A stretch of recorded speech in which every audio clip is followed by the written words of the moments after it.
Hello everyone, it's Catherine here from Inky Finger Cat. I'm back with another scrapbook process video. So this is directly on from the Scrapping Saturday post that I did last week. And by this point my juices were flowing a little with the mojo. And I had some ideas. I'd also had a little, it isn't directly on, I'd had some lunch, but I did a little bit of perusing of Tinternet, and I saw some sketches that I quite liked on an old 30 days of sketches thing. I can't actually remember because I just saw it and thought, oh, that's a good idea, and then never thought about it after that.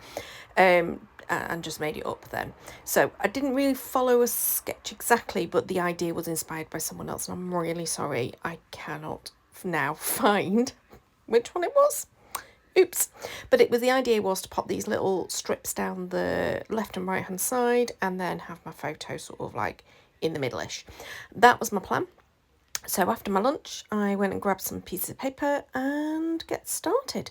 These are old Stampin' Up papers.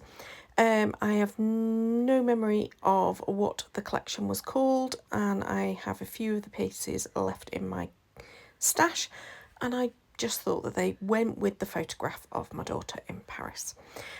She went to Paris in February with her university, as part of her first year of university, and this is a picture her friend took of her with the Tour d'Eiffel, or the Eiffel Tower, in the background. And I think it's a lovely picture.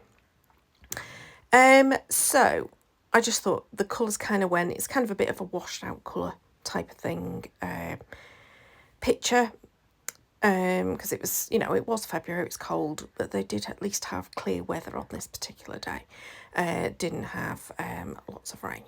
So I thought I would just follow that theory of putting these little strips. Some of them are landscape, some pattern, some of them are vertical pattern, portrait pattern.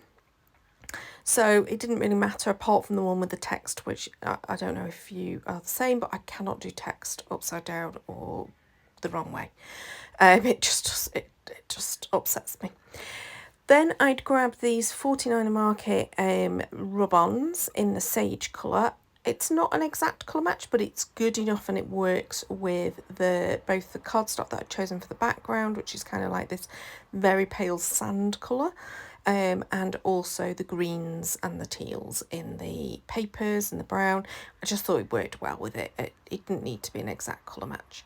So I cut apart some bits and pieces from that kit of the rub-ons, and I've just placed them around so that they're poking out from the strips.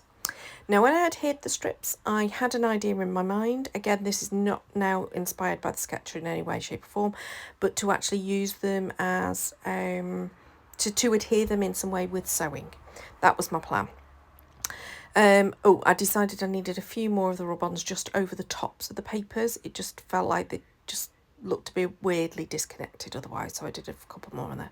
But yeah, so I've only adhered just down the very edge, and you can see some of them are overlapping the page. They'll all get cut off afterwards, towards the end of the process, but the intention was that I would do it with sewing. So at this point I went and got my sewing machine out. I can't film whilst I've got my sewing machine because it sits exactly where the camera is and it gets in the way. So this is it post sewing, and you can see I've just done some very messy sewing both on the photo cluster but also on the edge of the strips.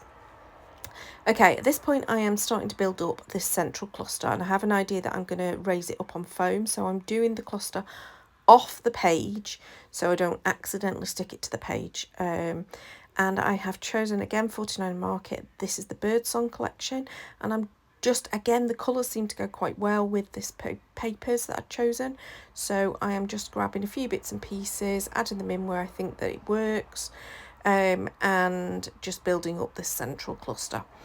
Kind of wish that paperclip one that's got the stripes at the top, I wish I'd just shoved it in a little bit further, but never mind, these things happen. At this point, I think I'm going to use those birds that I've kept off to the right hand side. I don't end up using them, but at this point I am thinking about it. So I have grabbed a piece of craft foam now. This is just like kids fun foam. So it's not massively thick, but it's just the right kind of dimension to just raise this central panel up on. And the joyful sentiment that was in that Birdsong kit, I just thought worked with this page. I don't know, maybe she isn't totally joyful in the picture because she has a thing about smiling and having a photograph taken. But yeah, I then ended up changing my mind and I swapped out the birds and then fiddled with these fabric flowers that are from Hey Little Magpie, and they go in a few different places before I decide on the final placement being a bottom cluster and then the 2 clusters towards the top. Yeah, I had a few different combinations going before I was happy on that. Now, whilst I've got them sewn in place so they're not going to move, they've still kind of all loose at the side, so I just went in with my glue to just pat them down a little bit and make sure that they stay in place. And now I'm adding my journaling, just about the fact that Myra had gone to Paris with university, and I like this picture she sent me of her on, it might have been on Pont Neuf, but I don't know, but yeah, with the Eiffel Tower in the background.